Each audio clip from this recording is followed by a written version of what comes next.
Hi everyone and welcome to summer school. We are back with another episode and I'm also recording my first solo one to YouTube. So if you haven't listened with the last two guests, those were on YouTube. And if you would like to be someone that watches the video and listens along, then feel free, head over to YouTube, Summer Grace Photo, and you can enjoy the podcast on YouTube as well. So whatever your preferred platform is, go ahead and do that. A solo episode with video is kind of like funny. I don't know. Staring at myself is so interesting. But we are going to dive into questions that y'all actually asked me. So maybe like 2-3 weeks ago, I posted a Instagram story box. If you don't follow me on Instagram on my more personal account, not the podcast page, it's just summergrace.photo. And then the podcast one kind of podcast page, kind of education is summerschool.sg. So if you don't follow those, follow those. But on my main account, I posted a little question box and I just said ask some questions, and I actually didn't get around to all of them. So this week I posted another question box, and this week I will be answering all of those questions or advice, or maybe it's a scenario, maybe it's not a question, and we will be diving into kind of like a part 2 of that.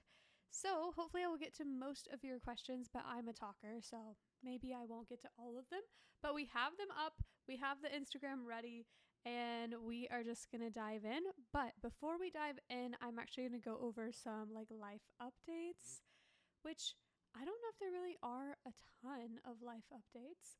I'm still pregnant. We had a hospital tour 2 days ago. We did an amazing shoot for Godox and tested 2 different lights of theirs. So if you haven't seen those videos, head over to my Instagram. Those reels are super fun, and I'm sure there will be tons of more content to come from those. So we did just out and about throughout town with one of the lights, and then we used both of them inside of our house and set up a whole maternity kind of studio shoot vibe, and had the SL300R light projecting pink since we're having a girl, and then we used the ML62BI light as kind of our key light to light my face. That way we had a more accurate skin tone on me with a white light on me, pink for the background, fill. And honestly, the photos turned out really cool. I'm really glad that we did that shoot, because I don't know, I just don't have a ton of motivation to take photos of myself in this season of life. I think a lot of people do really good at documenting their maternity, but for me, I don't know, my body's changing. I don't, things don't totally fit the best, so it's not my preferred time to just model for photos. So I'm really glad that we did that, and I'm glad that Godox had that challenge for me to test those lights. So those videos are up. Go watch those. They are on Instagram Reels. One of them's on YouTube and one of them's on TikTok. Hopefully all of them will be on all the platforms soon. But outside of that, I don't think there's a ton more to tell all of you. We have our last wedding before my maternity leave.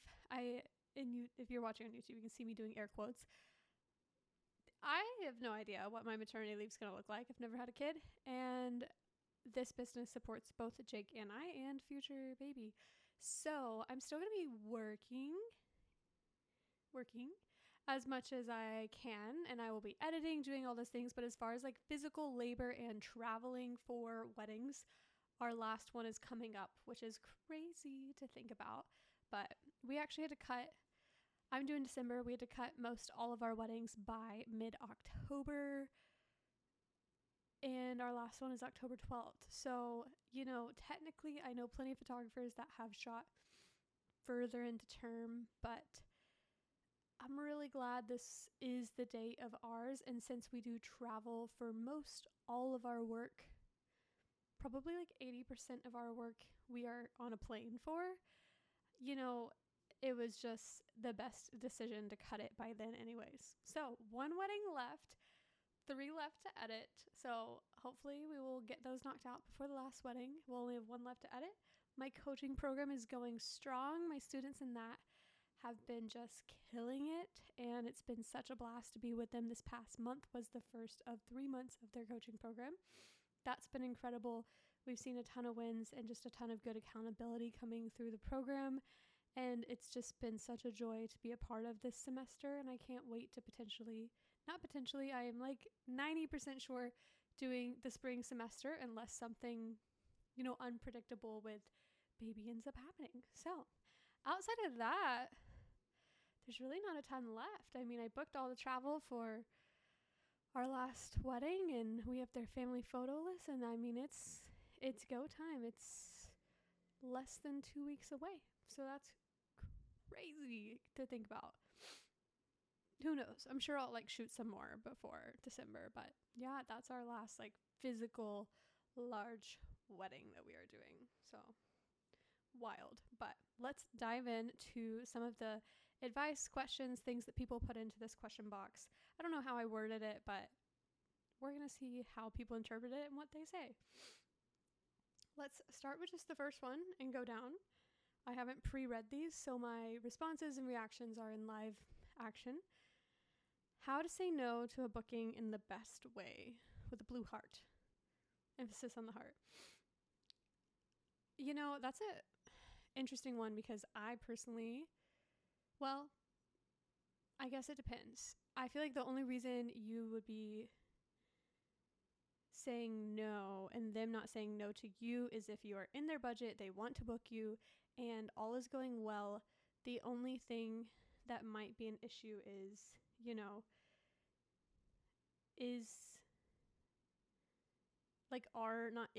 are they a good fit for you? And that's a common thing kind of thrown around. You might see the term ideal client. Is this person your ideal client? I don't love that word. I honestly think I could probably shoot for anyone and do a great job. I mean, I could shoot for anyone and do a great job. Are there problematic clients? Yes.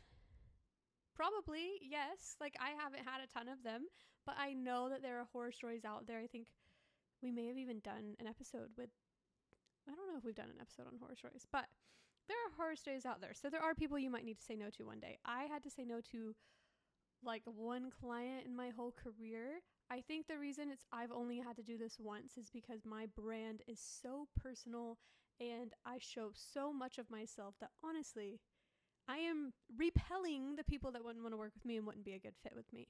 So if your brand is not personal, I think you're going to run into this a lot more than the people whose brands are. So I think key number one, if you don't want to run into something like this, honestly, the key is just to be bold in your branding. If you want to be a more personal brand, in your personal branding, and be unapologetically you, and let your clients see that and fall in love with that, and then your clients will fall in love with you, and you don't have to worry about attracting the wrong ones. You will be focused on attracting your ideal client. Outside of that, if you still get one, we had one that we had to say no to this year, and the budget was kind of there. They were willing to work within the prices, which was, good. That's step one, that we align in that way, in that capacity. Because if not, I wouldn't even say you're turning them down. You're just hey, this, we can't shoot for that low. But so budget was good, check. But then it just got a little complicated. They wanted access to maybe raws. I said no. They were willing to move forward anyways, but then it was they wanted access to the film negatives, and that's not something I currently do. It's not something I'm 1,000,000% opposed to, but I do find that as a very big part of my artistry, and also I don't personally think there was a need for them to have them. And had there been a question raised that did provide that need, then maybe I would have been more open-minded to it. Film negatives, raw photos, it's kind of the same argument. Maybe I would have been willing to approach it with, an added fee, but we were already at the tip top of their budget.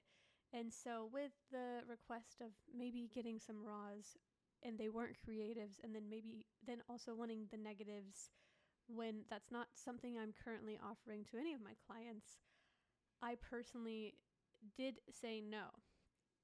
And I don't think it was bad. I think the question says how to say no to a booking in the best way. In my opinion, if you are going to say no, I do think it's your responsibility to, I guess you don't have to do anything, but in my opinion, when we're asking the best way, I would say the best way is to just, state you're not the best fit professionally. Like, this is not the best pairing, it's a big day, and to refer them to people who you think might be. In my scenario, I don't know anyone that would send them negatives and raws, so I don't even know if I did end up referring them, but I think that is like the absolute best way to go about it. If you're just like, hey, I know I've kind of strung you along this process. I don't want to be your photographer. Also, good luck finding someone else. That's horrible. I feel like we had a situation like that recently where I felt like I was treated that way, and I can't remember what service it was for, where it's like, hey, if you're not going to be willing to take me, don't sit on this high horse and not recommend someone else. Like, oh my gosh, literally my own initial alterationist for our own wedding. We basically we drove there, we did a fitting, we did a thing, and her systems were not professional, but it's like alterations. It is what it is. And so I did not know that I hadn't booked her. Like, I would have at least expected maybe an email or like a text if I was supposed to have done something that I didn't do. But basically, I went, paid, had a fitting. We came up with a whole game plan. We had sketches. Like, it was this whole thing. And then evidently in that in-person thing, she told me I was supposed to send like a deposit to like her PayPal or her Venmo or something. And I did not remember that. I don't know. She never followed up, never said, hey, by the way, I didn't get this. Like, I want to make sure you're on my books. Like, there was no system online. Like, just a super strange scenario. And then when I reached out, I was like, hey, like, wedding's coming up. I think it was still like 6 months out. Like, it wasn't a crazy thing that I didn't feel like I had waited too long, anything like that. I was like, hey, like, just wanted to check in. Like, I haven't heard from you in quite a while. And she basically said, you never booked me. I can't do this for you. I've already filled my books. And I'm like, what? Like, we literally like had a whole design plan. What do you mean? She was like, you were supposed to PayPal me. And I'm like, okay, can I PayPal you? Like, can I pay extra to like be fit in? Like, what's going on? And then she basically was like, no, I'm full. Good luck. And then I asked her recommendations. She then wouldn't give me any local recommendations and basically said, like, I'm the only one that can do what you want in this area. But I know you travel. So like, here's 2 or 3 people like in like states far away. One was Chicago. We were living in Seattle, cities far away. And it just made no sense. It felt like her pride was above her care for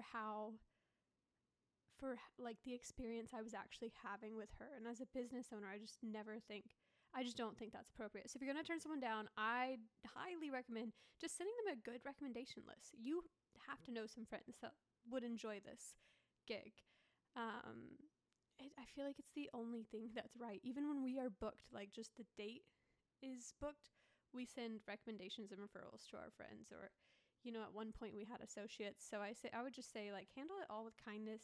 You never know what someone's going through, and you never know, maybe they're reasoning and acting in a way that you might think is weird or a red flag, but honestly, there's a chance it isn't even a red flag and it isn't weird. They're just different than you, and you probably could have captured their wedding day beautifully, but you chose not to because of fear. So honestly, unless it's like major red flags, they're asking for things you cannot deliver on, I say do it. And then if they are asking for things that you just don't feel comfortable with, then it is totally fine to say no, but I would say no in a nice way and send referrals if at all possible.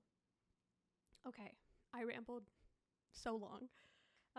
What is your go-to kit for weddings? Your go-to film kit for weddings and sessions? Mine has been basically the same for like the past 2 years. I currently want to upgrade my medium format to have a better medium format camera, but currently like my go-to would be my Contax G2 on one hip with the 28 or the 35 millimeter lens. Normally the 35, only because I have the silver 28 millimeter lens and the black 35 millimeter lens with the black body. So I don't know, I just want them, I like how it looks like that at a wedding day. I want them to match. But my second would get the 30, not the 35. My second photographer would get the 28 with the Contax G1. Those match each other, both titanium. Look up the contacts, you can see what I mean by titanium versus black.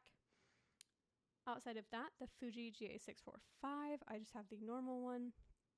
Pretty automatic, small, medium format camera. I can fit it in my fanny pack, which is amazing, especially for a medium format camera. I think that's actually pretty wild. A pretty good medium format camera too. Outside of that, we bring the Holga with us, which is controversial in some ways, but I think it's fun. It is fun to get weird and artsy and have some kind of like, you know, shitty on purpose vibe of film, because a lot of clients coming in today's wedding world, a lot of them want that nostalgic, almost bad film look, maybe even more than the good film look. And if you're a film photographer like me, you understand what I'm saying, and you also understand that you probably also want to shoot the good film. So that is why I end up shooting on like 5 cameras. Literally, me on a wedding day, I have like 5 cameras on my body. We are capturing all of it. We are getting all the looks for the client. We are getting good film. We are getting bad film on purpose. We are getting the disposable look. We're throwing in some point and shoots, but my go-to like 2 cameras that I would bring, you know, engagement shoot or a wedding, if I could only pick 2 and have like a small kit for something, say an engagement session like this person asked, the Contax G2 and the Fuji GA645. Simple, easy cameras. Anyone could use them, and they still look good and get the job done. How do you find the right people to bring on as associate shooters? Well, I've only ever had one associate shooter, so I don't know if I am the best, most qualified person to answer this question. But the person I found was actually someone who had attended some of the events that I had had. We became friends. I saw a ton of potential in her work, and I felt like we had very similar styles, combined with the fact that we had very similar personalities. Maybe not very similar personalities, but she had a personality that I was comfortable letting represent my brand. And for me, that was actually number 1 over skill and creativity. I needed her to act in a way that made my clients comfortable and represented me on the wedding day, and represented like who I am and how I would show up on a wedding day, because I think how you show up and how you act and how you interact with both guests and clients, that oftentimes means even more than the quality of raws you take, because as long as you are a good photographer, you are going to document a wedding pretty darn good, and I will be able to edit it in a way that looks really great for my clients. So finding the personality was actually the hardest part for me. I never thought I could ever have an associate because I didn't resonate with a ton of the people I was meeting's style of shooting in person. You know, shooting at events, maybe I didn't resonate with like how fast they worked, or how much they talked to the client, or how many things they said. I know this sounds so crazy and weird, but I would say I'm not a super fast-paced shooter. I am pretty calm on wedding days. I don't overly hype up a client. I get the shot and we move on, and I do affirm, but I'm not like, I think as a woman, there's a lot that are like, yes, woo, yes. And a ton of clients need that. A lot of my clients do not come to me for that kind of energy. And so finding someone that could act like me and be similar to how I would present myself on a wedding day, I actually think that was the hardest part. So I think start with that and then approach the technical side of it. We had some shooting days, me and this person. We had feedback after they would shoot things for me. And I even let them borrow my gear when they didn't have gear that was of the same equivalent. And so that was kind of how I did it. But I would say find someone that you think could represent your brand. I would personally train them if you can and you have the means to. Because for me, I realized through shooting, even with second shooters, that a lot of people in the wedding industry use settings that I don't agree with, one might say. They maybe love and are super good at posing, super good at interacting, super good at documenting the day, but maybe that technical side is not 1000% there. And I feel like I've been traumatized with seconds before. So, that was number one for me. I had to go through my, do this, never do this. Please don't go below this shutter speed unless you are very much so doing it on purpose, Or honestly, if you're associate shooting or second shooting, just don't go below 1/250, because I don't want blurry photos unless it's on purpose, and I would rather just do it in Photoshop if it's someone representing my brand and it's not me. So there's certain aspects that I looked for in personality, and then as far as technical skill, I do think it can be taught, and I think it can be taught very fast and very easily as long as they have the eye. So then it leads to creativity. For me, the eye had to already be there. I cannot make someone have a creative eye like mine, but I can teach them how to be technical. So for me, what I looked for was personality and creativity, and then we taught.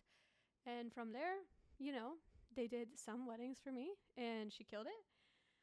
And now I don't live there anymore, so I don't really feel the need in having an associate team right now or building one. I personally would rather do less weddings at a higher price myself and be involved in all of them than lots of weddings at a lower price and have a team. And that's just, you have to decide which model you want and in which way you can scale and build yourself a sustainable business. Which route do you want to go? But yeah, associate teams. Look for personality and then creativity. Teach the rest. Train them. You want to train them. If not, bad things could happen and it will be your fault. Okay, moving on. Let's see. Plan and advice for work-life balance with a kid. Well, you see, I don't have the kid yet. So I don't think I have any advice at all. The kid is in my stomach. So, advice for right now? I have no idea. For me personally, this has been the healthiest time of my entire adult life, which is crazy. And I have no idea why. And I would love to see a therapist to talk about it or something. Because whenever I type that in online, it's like suicide hotline. I'm like, no, I mean the opposite. I am able to get work done. I'm able to clean and help around the house. I'm not as anxious. I have no idea what's causing all of this. I mean, we've settled into a more relaxed environment, a better side of town with more space. We were going out and living this fun young life, but maybe that just wasn't the right life for me. So I have no idea. But currently my plan is to, just try my best to not be working 24/7 and to be as involved and present as I can be. And it would be so cool to basically mostly work when she's napping and not work a ton when she's not. That would be really cool. I think it is possible, potentially, but I don't have the child, so I have no idea. But yeah, my plan is to just kind of live life as I've been living, but with child. So when we can get into advice in a year, ask me in a year how it's going and ask me what I'm doing, what I'm setting in place. But right now I'm in the stage of building better habits, currently waking up earlier, going to bed earlier, cooking more, cooking better foods. I'm baking. I'm not leaving the house as much because I have so much more time when I really focus my energy. I am definitely working in increments, which is always what's been the best for me anyways. Some might say time blocking. That is happening naturally right now for me because I cannot sit for more than 20 minutes without feeling rib pain. So, I'll work for an hour. I'll get up and clean for an hour. I'll work for an hour. I'll cook something. I'll work for an hour. I'll go on a walk. Extremely healthy. That is how I'm most productive, even if I'm not pregnant. So time blocking, if you don't do it, try doing it, and try doing it with incremental breaks, because I get so much done when it's really zone focused. So pregnancy just kind of forced me to do that because my physical body cannot allow myself to sit on the couch and edit for 6 hours to TV. I just can't do that. So honestly, I guess it's a blessing, but I mean, I've known that this would be the best way for me to work anyways, and maybe it's the best way for you to work. So maybe you should try that. But as far as advice goes for kiddo, I have no idea what I'm doing. And if I figure it out, I will let all of you know. Let's see. I'm a photographer and I don't have a website yet. And it seems overwhelming. Where should I start? Okay. Honestly, my first website, I built on Showit in 3 hours. I'm not on Showit right now. I've thought about going back to Showit. I'm currently on Squarespace. But literally, when I built my first real website, I think I had a Wix blog at one point. But outside of that, when I built my first real site, it was more towards the beginning days of Showit, and I used one of their simple templates. They have so many templates now that are way more cute than how my wedding website looked back then. But I made it on Showit. I used one of their templates. It had, a home page, an about page, a contact, a portfolio, and that's about all. It got the job done. My contact page was pretty sure an embed form from my HoneyBook CRM. So if you don't have CRM, CMS, I use HoneyBook. You can click a link in the show notes or in the YouTube description, wherever, and I'm sure that we can give you a referral code for that. I'm sure I could probably give you codes for lots of things I talk about on the podcast. I should do that. But yeah, HoneyBook, lifesaver. It was step 1, then website. I needed a way to manage the clients because there's no point in acquiring them if you can't manage them. But with the website, I made mine and Showit. It does not have to be perfect. It does not have to be this perfect sales, everything, perfect site. At the end of the day, just get something up and get something decent. I would say if you wanted to have a good structure, have a home page with some pics that also navigates you to the other pages on that home page. If you have any reviews, maybe add a review or two to definitely just build client trust. And one tip I actually do, and you can scroll through my site to kind of see this, is my inquiry contact form is on most of my website pages. Before educating, it was on every single page. And I learned this from someone else. And I think it's so cool because it's so true that you need to make it so easy to inquire with you that the person even thinking about getting in touch with you has basically no choice but to get in touch with you. So literally, it was just embedded at the bottom on every single page. And I made it cute, had a photo behind it. I thought it was genius. So if you want to take that tip, do it. I still think it's genius. My contact form is still on most pages, and I like to think of that as a way that a client genuinely has no excuse but to get in contact with me at the point that they hit my website. It's everywhere. Boom, light bulb. But outside of that, an about page, a little bit about you, why you are qualified to take those images. Maybe if you have time, a packages and pricing page of some sort you can choose. Do you want to include pricing? Do you not want to include pricing? How much detail do you want to give out? If you're in the beginning of your career, you might have no idea. So maybe you skip that page for the first couple months while you're building out your business. But yeah, you could have a packaging pricing page. You can look at my website. You can literally kind of pull things from my website. I mean, not like copy, don't steal my words. But, if you just need to look for structure, go stalk some photographers. Everyone basically has the same structure. Homepage, about, packages or pricing, portfolio or a blog, and a contact page. It is as simple as that. Does not have to be super complicated. I mean, like I told you, my first one I built in 3 hours. It probably had grammar mistakes, but it was there and it got the job done. And honestly,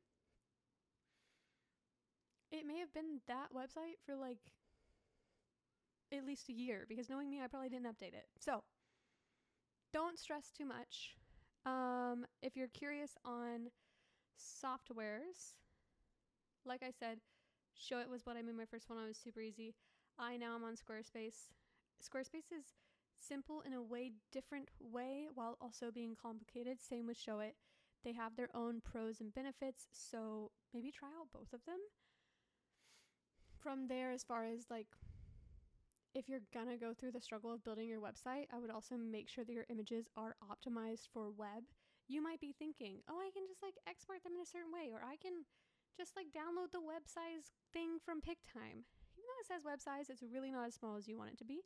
I go through Short Pixel and I downsize any images that are going on my website. So it doesn't change the quality of the image, it just changes like how it'll help your website. Basically, in layman's terms, it'll help your website load fast and it'll get rid of information that is not needed. And your website needs to load fast, because if it doesn't, Google will never really recommend it to people. And also, if it doesn't load fast, it's just a bad experience for people. So Squarespace or Show It, homepage, about, some sort of portfolio, whether it's portfolio or blog, and a contact. Boom, simple. From there, make sure you downsize your images, because you really don't want to have to do that again. You don't want to have to re-upload every single image that you add to this website. That is a pain, and so I'm just trying to prevent you from pain ahead of time. Okay, moving on. I hope I answered that well enough for the person that wants to know where to start. Maybe I gave you too much information. Maybe you're overwhelmed. Who knows? Let's see. I don't feel like I have time to answer every single one, so I'm going to actually like read a couple of these. How to price film in my packages. I usually shoot a roll or two in addition to digital, but it gets pretty spendy. Preach. I shoot like probably an average of 10 to 15 rolls a wedding. And maybe more, maybe less. I have no idea. But yeah, it's very, very expensive. There's a lot of cost going into my business these days. How to price it in, I feel like can be pretty personal. If you're only shooting a roll or two, there's so many people out there that will tell you like charge per roll. Wrong answer. I personally think that's a horrible idea. I think in the world of film, you want creative flexibility and the freedom to have artistic expression and the freedom to make mistakes. Because especially if you're in the more beginning of your film journey, maybe so, maybe you are, since if you're only doing a roll or two, maybe you are. I have no idea. Don't know you. I don't know. But if you are, I would highly suggest having almost like a film package or add-on if you wanted to charge an additional to your current packages that is more of a loose number. So I try to do the whole like per roll thing. Clients oftentimes don't understand what a roll is. Then you're basically guaranteed a set amount of images. If an image doesn't turn out, if there's any sort of issue with that image, I mean, say you just like don't like the image. I cull my film just like I cull my digital. Not every photo is going to be a banger. Not every photo is going to get sent to the client. There are many things that could happen. Like we probably get like, who knows how, we probably delete at least 100 film photos. I mean, I have no idea per wedding, but there's a lot that do not make the cut. Say I took a crooked image, like not on purpose, and I can't fix that in Lightroom. It's going away. There's certain things that make a photo still not worth it to include in the gallery, even if it's film. And you don't want to get in a place where you're having to deliver bad images just because they're film and they're cool and they're artsy.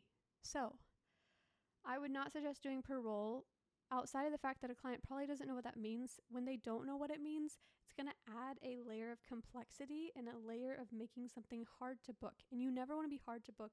You don't want to be complicated.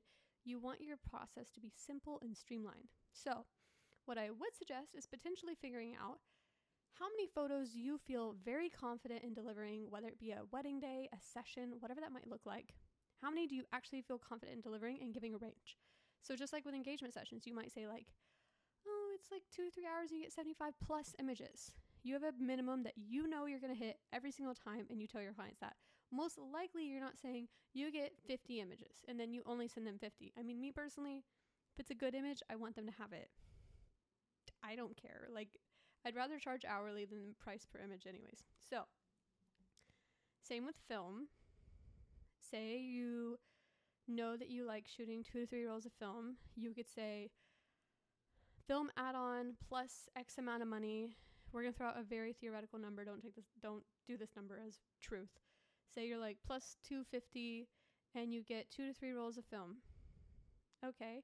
They don't need to know, is that medium format? Is that 35? It does not matter. You could just say under it, 25 plus images. And you might be listening to me and being like, but Summer, 35 takes 36 images. Well, what if you want to get a medium format camera? What if that medium format camera only takes 12 images? Because that is normal. Maybe it only takes 16. Maybe it takes less than that. That can also be a thing, depending on what format of the medium format you end up getting. Say you take some duds. Maybe that you shoot 2 rolls, but maybe only 35 turn out. Giving yourself that minimum. They are like, oh my God, 25 film photos, that's great.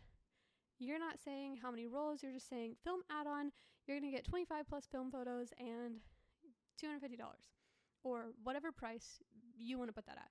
Maybe you know that you can deliver at least 50, maybe say 50 plus photos. Then you have the freedom to experiment. You have the freedom to try weird cameras like me and like the Holga that probably isn't going to hit every single time.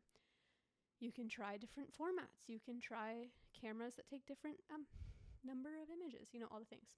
Gives you way more freedom and way more flexibility, especially when it comes to film specifically.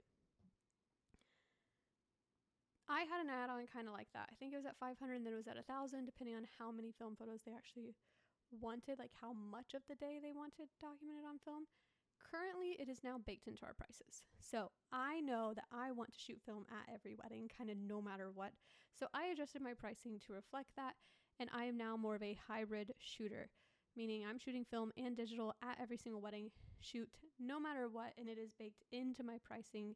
Client does not have to think or worry about it. Since I am posting a ton of film, they don't have to think, oh, I need to add that on. They just get to know Summer will be shooting that because that is her style and that's what she loves to do. So because I ended up loving it so much and decided to really make it a part of my career, it is baked into my pricing, and there is no hiring me without film because personally, I wouldn't love doing it without film. So even though add-ons can be an art, there is definitely an art to add-ons. I personally do not add on film. I bake it in. So you could consider that as well. Maybe you just raise your prices $500. That gives you the freedom to shoot a good bit of film, honestly. And what is $500? Most clients would be willing to spend $500 more. They won't even know that your pricing changed that much. Could go that route as well and include it in your packages. Makes the process really easy to book, and every client gets it. And most clients, even if they think they don't want it, most clients these days do want it, or at least think it'll be a cool little inclusion. I'm doing so many air quotes, y'all on YouTube. Sorry about that. Okay, let's see. What do we want to do next? Da-na-na. So many of these are about film. I feel like I've talked on film so much that maybe, well, let's see. We'll see if I have time to answer a couple more. But one of them says, when was your in your photography career, did you have your aha moment? Like, you made it.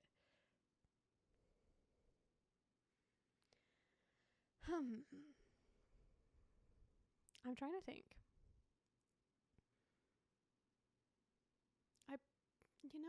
I don't know if I ever had like an aha moment of I've made it. I feel like I'm the kind of person who always wants to make it to the next thing.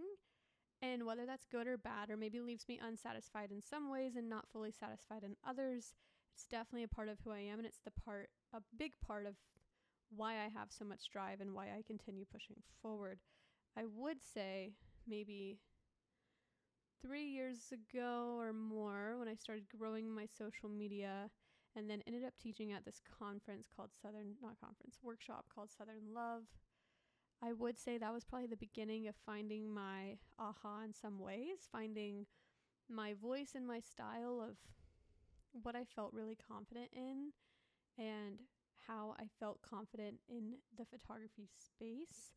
And to me, truly finding myself as an artist and a business owner and being confident enough in that to teach other people was a huge aha for me of being like, yes, I can help people, I can teach people, I have this authority, and I also am confident enough in my own work to feel confident in that authority. Like that, I think, is one of the hardest parts, is to actually truly believe in yourself enough to believe in taking that step. And so for me, for my career, of becoming, kind of half photographer, half educator. I think that period, that summer of teaching at that workshop and just diving more into the educational space was probably like an aha moment for me in some ways. I don't feel like I have this miraculous story to tell all of you of this moment that changed my entire life, but small aha moments. Jake being fully employed now is really cool, and a big moment knowing that this can support both of us and our family. Going to conferences has been amazing. I don't think I ever truly had a huge light bulb moment, but I had my head down, focusing and pushing so hard that everything I would have wished would have came true in an aha moment happened due to just drive and pure grit. Put it that way. I really went from that homeless artist, not really, I was not homeless, but starving artist kind of life, and put in the hours of things that a lot of people wouldn't be comfortable with, living in a tiny home, barely having a savings account, just kind of risking everything for this. And without that, nothing that other people may have seen as an aha would have came true. I mean, I did have one big whoa moment on social media, and that was when I posted the light ray video. What is it even called now? You can see I'm putting my hand over my face, but those fiber optic lights, we made a reel on that. It's pinned in my profile, and overnight that video surpassed millions of plays, and I think I gained 20 to 40,000 followers overnight or something. It was crazy. It was genuinely life-changing. And that was a video that we made for fun for Jake's music. Literally, it wasn't a wedding video. It was me just making a little how-to, because I do that sometimes. And it was just a weird creative idea, and genuinely kind of changed a lot for me. So, I mean, put in the work and the consistency, and I think a lot of people will see those random successes on social media. But that was kind of crazy. I mean, that was just a wild one for me specifically. That one video kind of changed a lot for me. And it wasn't even a wedding video. It wasn't about couples or posing. It was, a how-to of an edgy, weird shoot that I did with my husband for his music. So that's another example. I'm curious if the person that submitted this has an aha moment they want to tell me. I would love to hear it. So slide into my DMs, send it to me. I would love to know. But let's see. We could do one more. I'm trying to think. Let's do one of the film ones just because why not? I would love advice on how to introduce film photography into my business and how to blend something. It got cut off after that. So I don't know what they want to blend, but we're gonna speculate, and we're gonna say maybe how to blend it with their digital work. I have no idea. But advice on how to introduce it. I actually have a couple of different podcasts probably stemming around film. We have one with Jake Tovar. I probably have one on my own. I feel like there's at least a few. So go stalk those podcasts for sure. But my advice is to step one, get a camera. And in my personal opinion, I'm assuming this person's a wedding photographer. If you are a wedding photographer, in my personal opinion, get a camera that's simple and easy, and focus on implementing it into your work before you stress on maybe every nitty gritty about film. So there's very simple cameras. You get a point and shoot, because I feel like step one for a lot of wedding photographers who already have an image kind of built in a style already dedicated, some of your most complicated things to me are going to be what lab do you go to? the lab is going to affect your overall tones, your scans, almost as much as your film is going to affect those things. Then what film are you going to use? What kind of tones do you like? Are you a Portra 400 person? Are you a Portra 160? Are you a Portra 800? Are you a Fuji gal? What are you? What do you like? What tones do you like? What film do you like? And then how do you implement that on a wedding day when the day is moving fast and you do not have time to be thinking that hard about these settings, this new thing you're implementing? How do you implement another camera or two into your workflow? If you're someone that only shoots on one camera, to shoot on 5 cameras like me might sound terrifying. So maybe that's step one, like add a point and shoot into your kit. Because for me, the hardest part was like finishing my rolls. I would end at a wedding day and like 3 of the cameras would be at 15. I'm like, no, how am I going to get this developed? Now I have to wait until the next shoot, and then half of some other wedding and half of another wedding are going to be on one roll. Like, we don't want that. We want to finish our rolls and we want to finish them well. So, specifically, I need to make sure they are finished before the ceremony so that we're going into the ceremony with fresh rolls so that we can shoot it, and also so that no camera finishes during the ceremony. Because when I was first learning film, I was shooting a tiny little chapel wedding, maybe held like 30 people, and I didn't really realize this part of film photography. You learn as time goes on, but one of my point and shoots finished in the middle of the ceremony, in the middle of a 5-person chapel wedding, where it's the only noise you're hearing is the officiant. Like, there's no nature noise. There's no noise. It is a quiet, peaceful, beautiful wedding. My camera, like the film roll finishes, because it is a automatic point and shoot, it starts automatically rewinding the film, and all you hear is just Summer holding this camera for like, it feels like an eternity. I mean, so long. It was probably like 5 seconds, but it felt like forever of just